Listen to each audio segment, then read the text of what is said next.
E dar-vos a boa noite. Sejam bem-vindos a esta segunda edição deste ciclo de conversas online com quem sabe, dedicado ao mês europeu da cibersegurança, uma campanha anual de sensibilização organizada pela Comissão Europeia, pela Agência da União Europeia para a Cibersegurança e pelos Estados-membros da UE.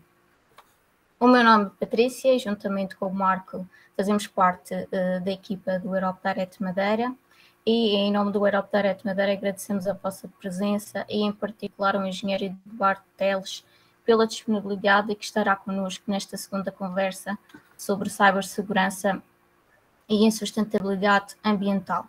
Informamos que a sessão vai ser gravada e disponibilizada nos meios de comunicação do Europe Direct Madeira. Pelo caso não concorde que a sua imagem seja difundida, deverá desligar a câmara. Antes de passarmos à conversa com o engenheiro Eduardo, passava a palavra ao Marco para dizer um olá. Pronto, é muito rápido também, 2 minutos. Primeiro para dar boa noite a todos, naturalmente aos participantes, desejar que esta sessão, este webinar, seja de facto do vosso agrado, corresponda às vossas expectativas, e queria agradecer na pessoa do engenheiro Eduardo também e aos restantes, no fundo, aos restantes oradores, o engenheiro Vitorino, que já participou na segunda, e o nosso próximo convidado depois de sexta-feira, mas, portanto, a estes 3 oradores que disponibilizaram o seu tempo para partilhar connosco os seus conhecimentos acerca destas matérias da cibersegurança. Esta é a segunda edição do Conversas com Quem Sabe. Nós iniciamos este ciclo no ano passado. Acho que o nome do evento mostra precisamente essa questão, que é nós não falarmos de coisas que não percebermos, mas ir buscar realmente os peritos sobre esta matéria. E o que pedimos a estes peritos é que, de facto, tentassem falar sobre estas matérias numa linguagem acessível, que toda a gente percebesse. Foi de resto isso que o ano passado acho que aconteceu e com sucesso. E este ano temos novamente este evento, e para a sessão de hoje temos aqui um tema curioso, que eu confesso que também estou em branco, não sei o que é que vai sair daqui, que é a alegação da cibersegurança. Todos nós somos bombardeados quase que diariamente com estes temas, e desta semana o problema do WhatsApp deixou de funcionar e parecia como um dia acabar, e se calhar acaba mesmo, não é? Mas o tema precisamente é o da cibersegurança e a sustentabilidade ambiental. E achei curioso o título desta apresentação, porque são 2 coisas que eu à partida nunca iria associar, parecem 2 coisas completamente separadas. E, portanto, agora para colocar pressão sobre o orador, para dizer que estou com uma expectativa bastante elevada para saber como é que se pode ligar estas 2 coisas da cibersegurança e da sustentabilidade ambiental.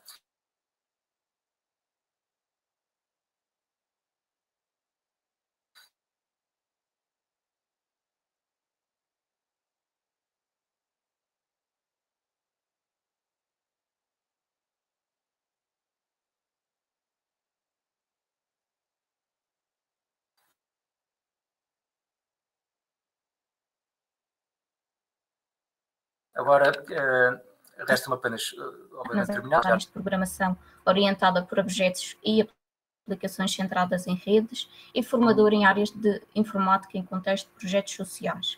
Atualmente acumula funções como docente na Escola Superior de Tecnologias e Gestão, na área de desenvolvimento de software, e participa regularmente nos programas de inovação para a sustentabilidade ambiental, com um projeto candidato na primeira edição do Vinci Environment Awards, submetido em parceria com um grupo de investigação da Universidade de Cambridge, e presentemente trabalha em acreditações nas áreas de gestão de projetos em métodos agile e de cibersegurança.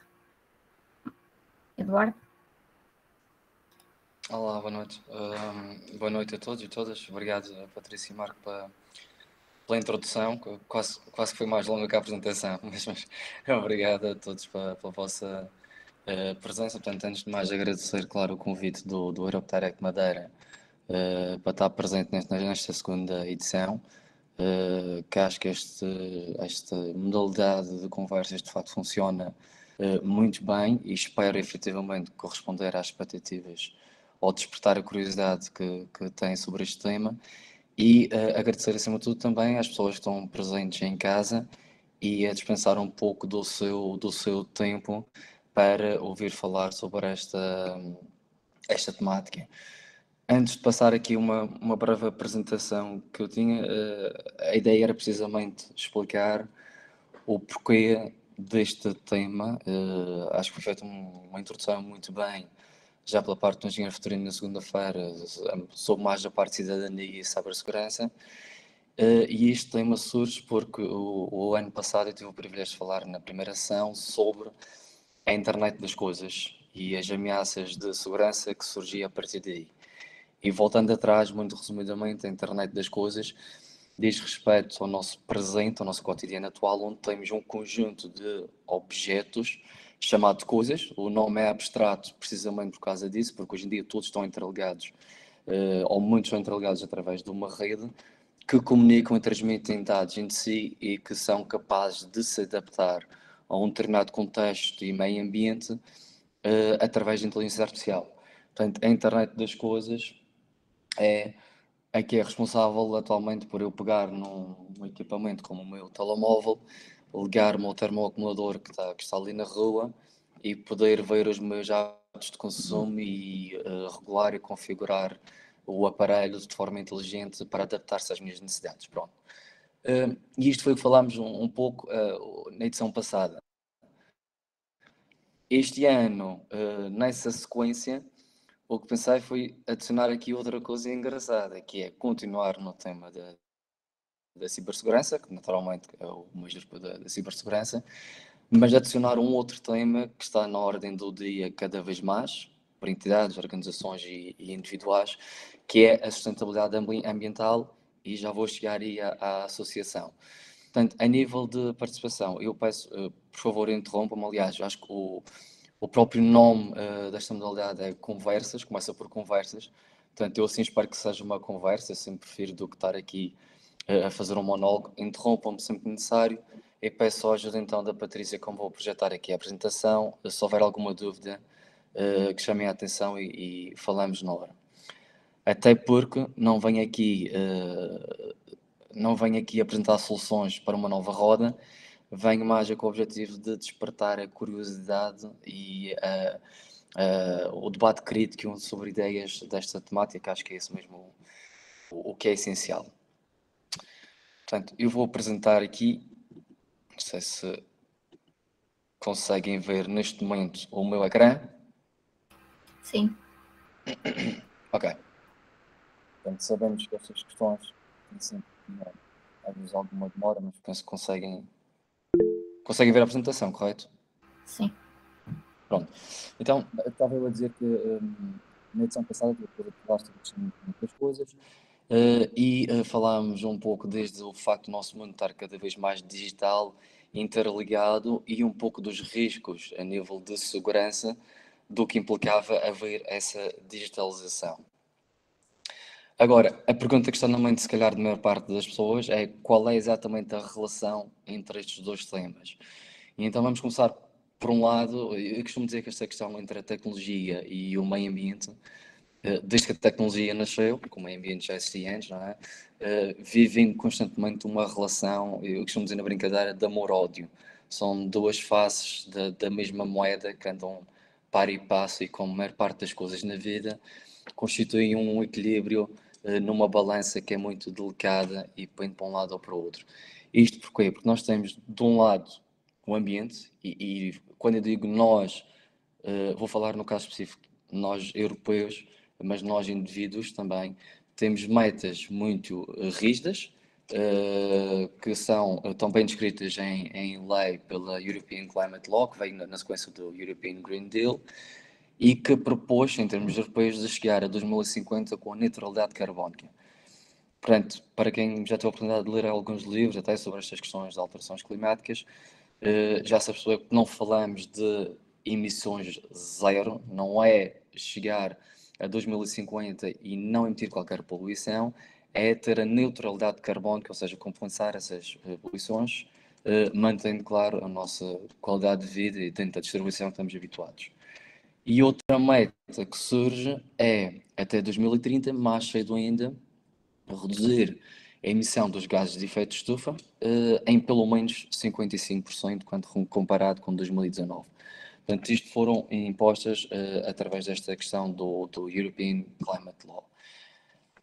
Porquê é que chegámos até aqui? Nós, acho que desde o momento em que tivemos a primeira revolução industrial até a segunda, consequentemente terceira, e até à fase atual, onde chamamos de indústria 4.0, nós seres humanos nunca de facto perdemos tempo em fazer uma coisa que é usufruir dos recursos naturais que a Terra fornece.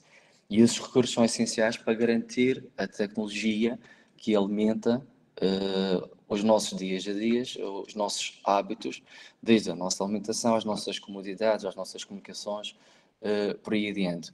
Portanto, não estou a dizer que a tecnologia seja de todo a causa fundamental para ter um impacto ambiental, mas, em parte, desde o momento que se introduziu a indústria a vapor até o momento em que temos a indústria tecnológica e, como sabemos, as próprias baterias, por exemplo, têm uma determinada pegada ambiental para serem criadas, nós criamos aqui, de facto, esta balança em que sabemos que existe uma associação entre a tecnologia que vai crescendo e a tecnologia e o impacto dessa tecnologia no meio ambiente.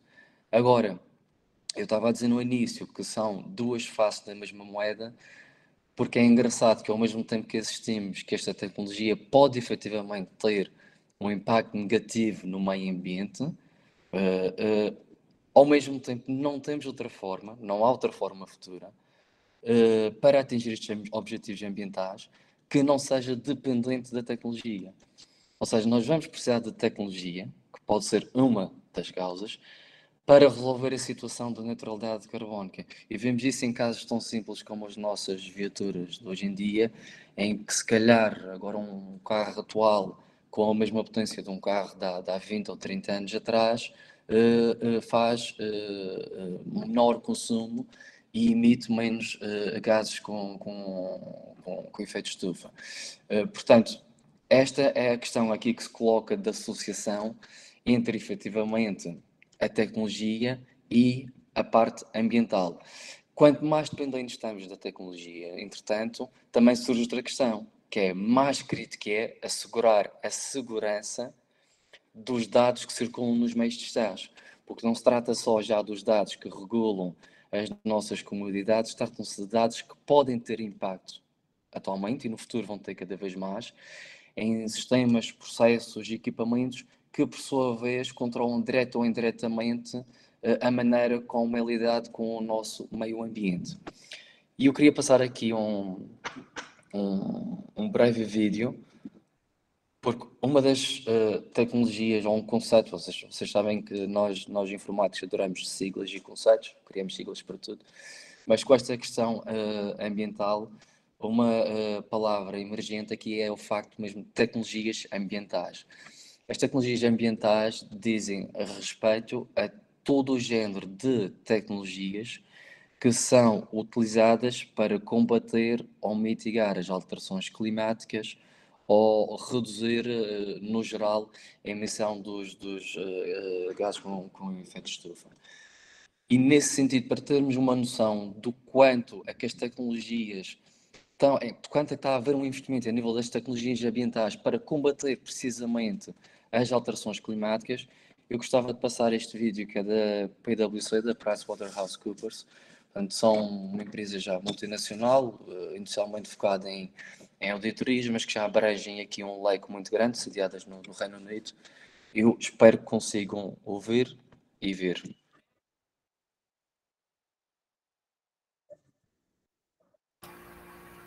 Ouvir nós estamos a conseguir. Conseguem? Não conseguimos ouvir.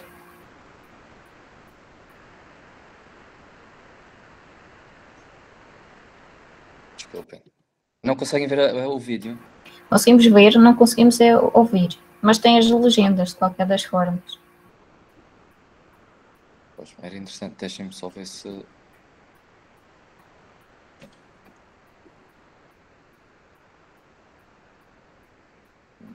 as questões...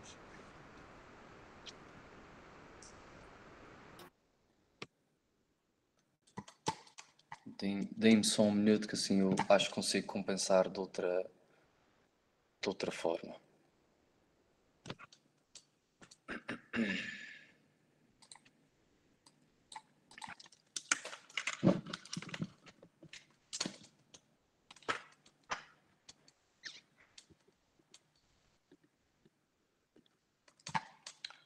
Pronto, eu vou tocar novamente o vídeo, se conseguir ouvir. In our upcoming State of Climate Tech report that we're about to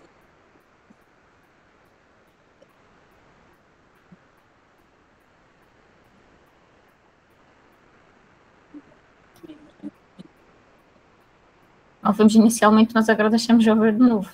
climate tech, we Ah,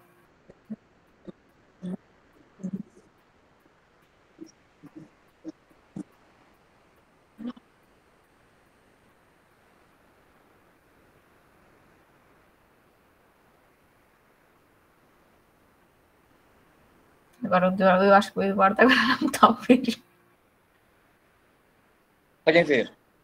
Sim. Vamos deixar a música então para o final.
Pronto, isto, apesar de não haver o som, fica a mensagem passada. Isto, claro, com som sempre um pouco mais dramático o impacto, mas a ideia de facto é ver aqui que há um investimento enorme, crescente, e crescente de uma forma como nunca foi visto antes na tecnologia, em relação a estas tecnologias para as alterações climáticas. E não estamos a falar só de investimentos, como estávamos a ver no ramo automóvel, no ramo da agricultura, da alimentação. Estamos a falar num total de dispositivos inteligentes nas nossas cidades, as cidades em que vamos habitar, ou que habitamos atualmente e que vamos habitar no futuro, em que se prevê que até 2030 exista aproximadamente uma estimativa de 125 bilhões de equipamentos inteligentes interligados e controlam os mais variados aspectos ambientais. Portanto, e esses aspectos ambientais numa cidade podem ir no futuro desde controle dos níveis de CO2 na nossa atmosfera e poluição atmosférica, seja ela de diversas formas, poluição sonora, etc. Sistemas de controle e detecção e mitigação de incêndios, sistemas de qualidade da água, quantificação da irrigação, medidas de redução da água e detecção de fugas, porque a água também é, claro, um recurso natural e ambiental. Gestões inteligentes da iluminação e outros mecanismos que, por sua vez, vão permitir a utilização de menos recursos naturais, gestão de resíduos inteligente e processamento de resíduos e até o controle remoto da gestão de produção energética, seja ela das várias formas, eólica, térmica, geotérmica, por aí adiante, ou seja, o próprio controle automático dos automatismos das próprias centrais. Portanto, aqui vê-se efetivamente que a tecnologia adopta um papel que, se tiver em risco a sua segurança, pode ter um impacto no futuro e no presente, direto ou indireto, sobre o nosso meio ambiente. E então, passando agora para esta área, Isto para relacionar agora com o tipo de ameaças que podem aqui surgir. Falámos um pouco já da relação dos dois tópicos. Agora, que ameaças no fundo é que estamos aqui a falar? A cibersegurança assenta basicamente sobre 5 grandes pilares, que é o que estão aqui representados, que vai confidencialidade e integridade, disponibilidade, autenticidade e o não repúdio, a legalidade, que diz respeito, no fundo, a garantir que a informação não foi corrompida desde a sua origem até o seu destino.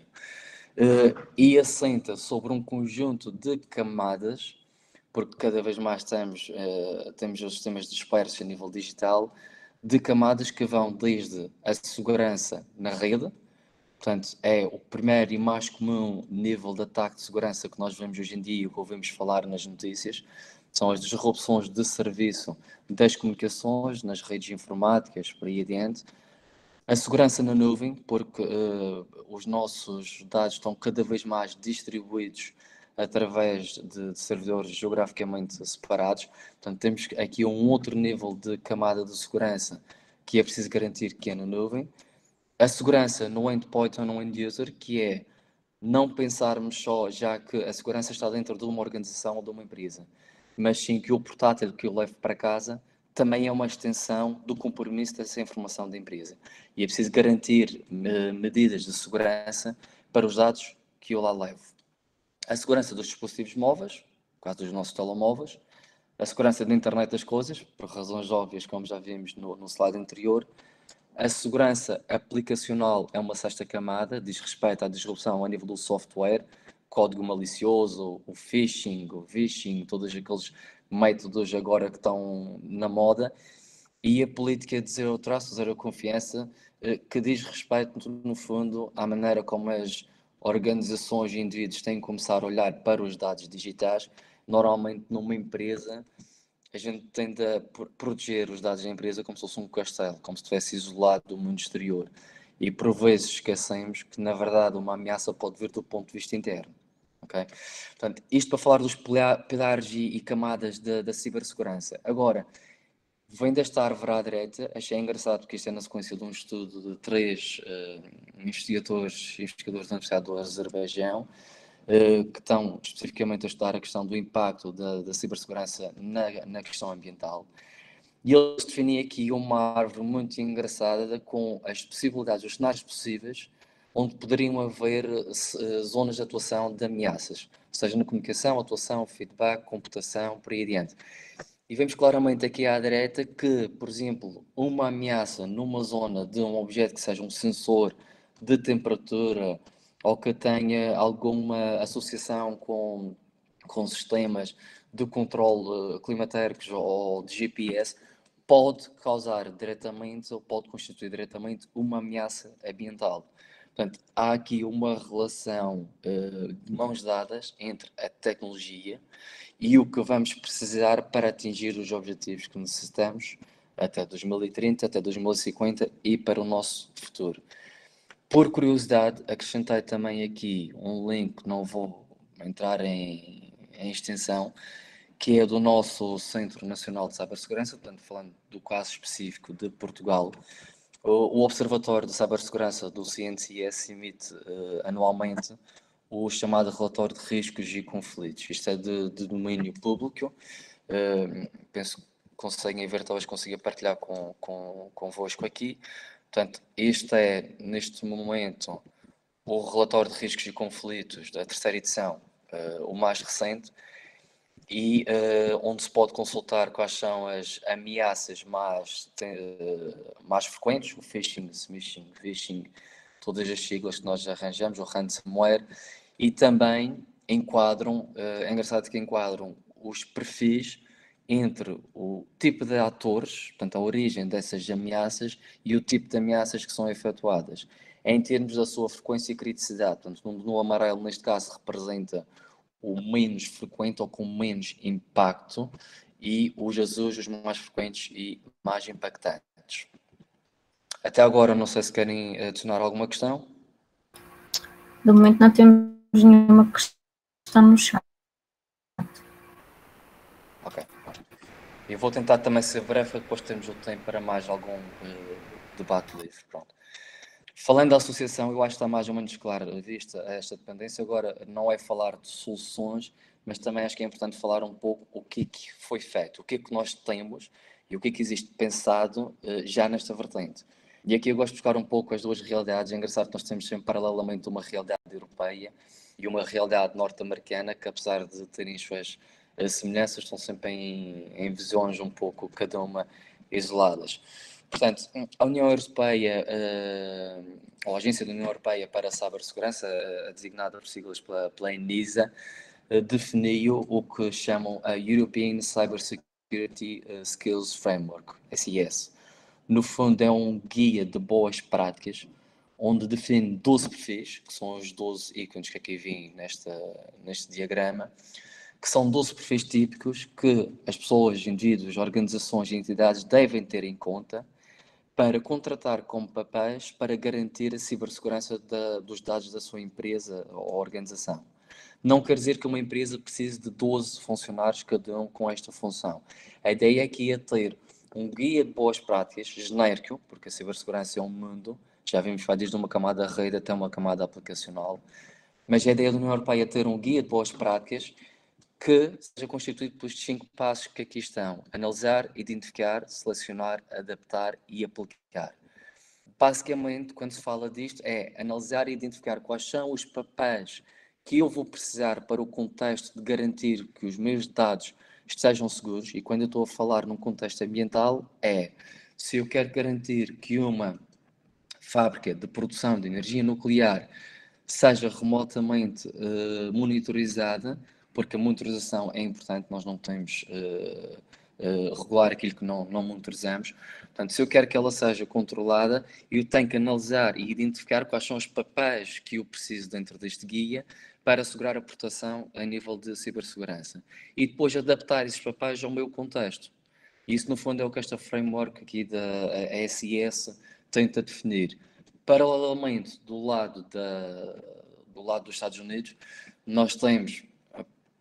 Peço desculpa, passei aqui no errado. Nós temos a Cyber Security and Infrastructure Security Agency, portanto, aí já é a CISA, é um nome mais completo, onde eles também definem uma framework idêntica, em que passa por detectar, responder, recuperar, identificar e proteger a informação. Portanto, não definem papéis, mas definem estes 5 passos, com foco especial na questão da salvaguarda da cibersegurança que possa ter um impacto a nível do ambiente, portanto, que passa por, no fundo, estas 5 fases.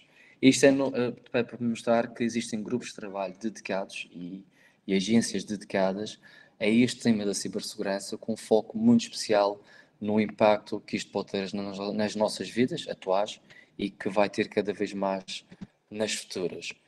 Casos práticos da cibersegurança e da sustentabilidade ambiental, eu trago 3, embora existam muitos.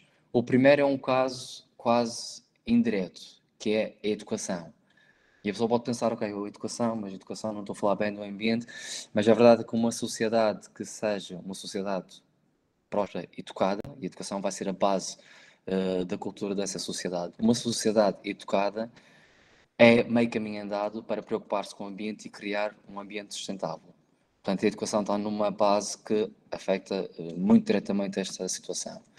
Um outro caso prático é a tecnologia ao serviço das energias renováveis.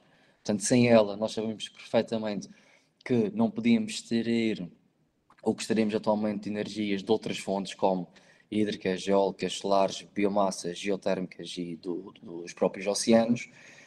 E outro exemplo de tecnologia ao serviço ambiental que é preciso assegurar a sua segurança, claro, é o próprio controle e monitorização ambiental. Já falámos no caso das cidades, o controle de poluição atmosférica, em que a monitorização é um primeiro passo para tudo, porque, como já muitos filósofos disseram, nós não podemos gerir o que não podemos medir. Por último, e só para ter uma noção do que está em jogo, e se calhar não vamos ter som outra vez, isto com som é sempre mais dramático, mas eu achei piada para acabar de trazer este vídeo. Porque quando falamos da sustentabilidade ambiental, temos a tendência sempre a associar um pouco mais a questão da indústria automóvel, do transporte, da poluição, porque na verdade muitos de nós usamos um veículo para nos deslocarmos, não é? E produz poluições. E então eu trouxe esta visão, muitos já o fizeram, a Microsoft já fez, outras empresas já o fizeram. Esta específica é da Aerospace Industries Association, portanto, DAIA, uma agência norte-americana, uma associação norte-americana que compreende um conjunto de agências da parte aeroespacial e indústria da defesa e que construíram, no fundo, o que é para eles a visão até 2050, não sei se será muito ambicioso ou não, do que será os transportes no futuro. E quando nós falamos só na vertente da tecnologia e cibersegurança e ambiente, e só buscando parte da mobilidade, o que está em jogo para o nosso futuro e que nós precisamos de assegurar que está seguro é o que aqui está que vou passar agora.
Portanto, tecnologia pura, o que está em causa para o nosso futuro é isto, a criança que ali viaja naquele drone gigante, aquela nave sustentável, no futuro podem ser efetivamente as nossas crianças, aquele biscoito que tem toda a informação de ingredientes, se calhar pode não ser um problema tão grande se for comprometido os dados e que diga que em vez de 10 tem 20 calorias, mas se a criança for alérgica a um determinado ingrediente e esses dados forem comprometidos, aí já tem outro perigo. Portanto, no futuro, falando do caso do impacto ambiental, é um pouco com isto que nós estamos a lidar e é isto que queremos assegurar para a nossa descendência e também para a própria qualidade de vida que temos atualmente. Portanto, eu queria lançar, no fundo, aqui o debate de ideias, o espírito construtivo, estabelecer esta relação entre os dois temas. Espero que tenha sido possível. E eu agora deixava este espaço aberto para trocarmos impressões e esclarecer alguma dúvida que queiram colocar.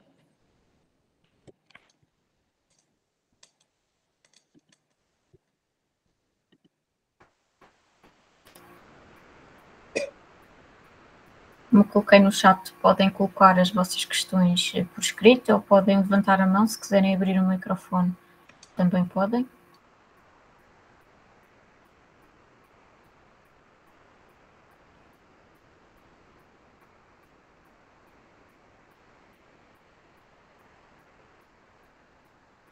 Não sejam envergonhados.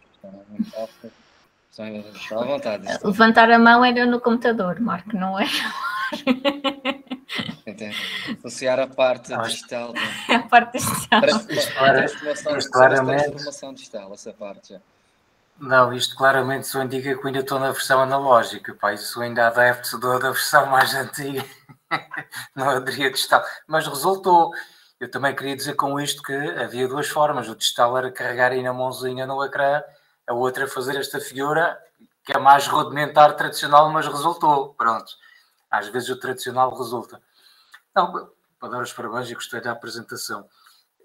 E tinha aqui só assim duas coisas assim muito breves. Uma tinha a ver que às tantas falou-se aqui da situação dos espaços que era defendido naquele quadro, naquele framework que a União Europeia defende em termos de segurança, mas depois falou-se aqui também da versão americana. E eu por acaso fiquei, obviamente é apenas uma curiosidade, não é o objetivo da apresentação, mas gostaria de saber se existe assim realmente tantas diferenças no que toca à questão da cibersegurança entre o padrão norte-americano e o padrão europeu, por exemplo. Uma pequena curiosidade, se estamos assim tão distantes em termos de alinhamento com os norte-americanos. Eu penso que não. E a outra é que havia aí um slide que falava na questão da segurança na rede, na nuvem, nos dispositivos móveis. E essa questão chamou-me aí um bocadinho a atenção, porque eu acho que andamos sempre muito preocupados com a parte da segurança, com a proteção dos nossos equipamentos de uma forma geral, por exemplo, nos nossos PCs, nos nossos portáteis, os antivírus, até se calhar já vêm lá instalados, mas nós nos nossos telemóveis não temos tanto essa preocupação, o que é um bocadinho um contrassenso, porque na verdade a nossa vida está toda no telemóvel.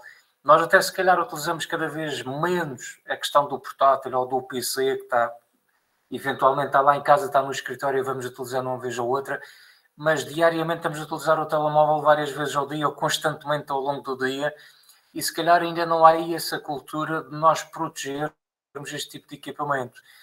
E se calhar é um equipamento que está tão vulnerável ou ainda mais vulnerável do que um PC. E já agora fiquei curioso sobre isto, se fosse possível elucidar esse padrão de segurança nos nossos dispositivos móveis, porque temos literalmente tudo lá, não falo apenas só de dados e fotografias, mas temos uma série de aplicações que nos são sistematicamente pedidos pelas instituições, até do governo, do Estado, chaves móveis de estágio, nós temos que recorrer com muita frequência a estas apps que estão disponíveis nos nossos telemóveis e se calhar não ponderamos muito bem a questão da segurança. Ok, Marco, portanto, respondendo, começando pela primeira questão, não existe uma discrepância tão grande entre essa investigação, até porque eles partilham parte da investigação em determinadas organizações, entre o que está estabelecido pela União Europeia e o que está estabelecido na parte da América do Norte. O que eu noto, mais até da parte do que vou vendo dos artigos publicados e do próprio site da parte de defesa da norte-americana, é que isto talvez uma questão cultural, não estou a dizer bem nem mal, penso que é uma questão de diferença cultural, eles levam sempre esta questão de cibersegurança mais para o lado da defesa, do Departamento da Defesa. Portanto, não vou dizer que seja quase um tema militar, mas é um tema levado muito mais nessa vertente. Enquanto que a União Europeia acho que está mais com um leque mais abrangente, está com uma visão mais vasta, porque compreende que efetivamente pode comprometer, pode pôr em causa um sistema de comunicação de elevada criticidade, um sistema de defesa. Não vou mais longe, o próprio controle de determinadas armas é feito através de tecnologia. Portanto, estamos aqui a falar de uma criticidade muito elevada e que tem, naturalmente, se aparecer, tem um impacto ambiental grande. Portanto, a União Europeia também tem essa visão, mas vê isto de uma forma mais vasta e tenta levar não só à boa prática das empresas, como dos indivíduos, como no geral, desde uma pequena, média a grande empresa, como é que eu posso ter um conjunto de boas práticas para adaptar uma cultura de cibersegurança na minha organização. Porque a cibersegurança, a base das bases, e acho que o engenheiro Vitorino já falou disto, isto é um pouco como a questão do Covid, como o Covid foi os testes, para a cibersegurança é a sensibilização. A sensibilização do cidadão estar ciberinformado, ciberseguro, é meio caminho andado para estar um pouco prevenido contra estas questões. E eu acho que nisso, portanto, não há muitas discrepâncias, mas a União Europeia tem uma visão um pouco, eu chamaria mais abrangente. Em relação ao slide que tu falaste, depois da questão do telemóvel, eu até ia um pouco mais longe. Concordo, mas eu até diria que nós estamos mais vulneráveis num telemóvel hoje do que estamos num outro sítio qualquer. Por uma questão que o nosso número de telemóvel é divulgado com uma frequência inacreditável. É o nosso número de telemóvel e o nosso e-mail. Mas se nós pensarmos nisso, o nosso telemóvel tem um cliente de e-mail. E nós temos o nosso e-mail, ou a maior parte de nós tem o e-mail configurado no telemóvel.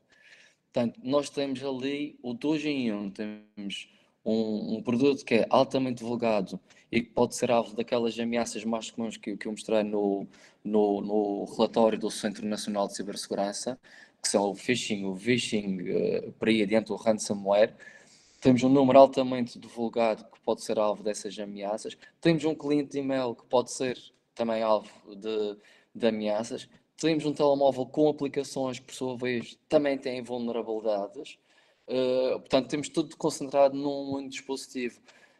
Não é ao acaso, portanto, agora temos esse relatório do Centro Nacional de Cibersegurança, fala um pouco também, não mostrei que não queria aprofundar, fala um pouco do percurso que houve nos tempos mais recentes, e vemos que é exponencial o crescimento, sobre as ameaças nas organizações.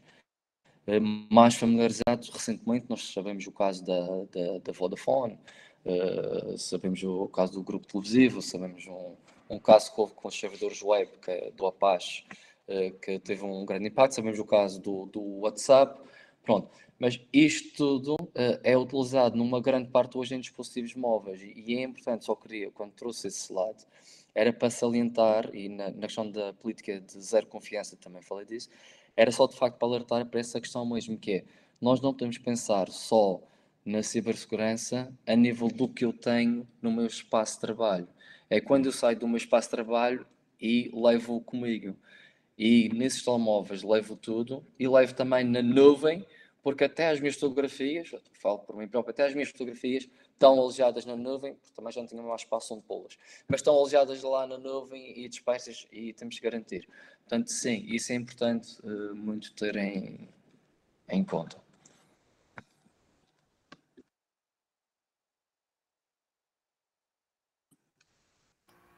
Mais alguma questão? Já agora gostava que lançassem, se estejam à vontade de falar um pouco aqui da parte ambiental, porque eu referi no início, quando eu estava a falar nós, foi propositado, porque esta questão do ambiente, nós sabemos que não é uma preocupação de uma entidade, associação, organização, mas sim compete a todos nós em determinada fase.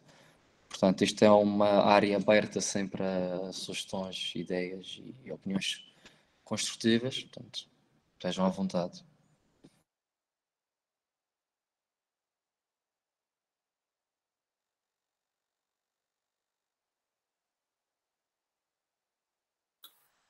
Não sei se tem aí Patrícia Serrão no chat, se tem alguma coisa, se alguém colocou.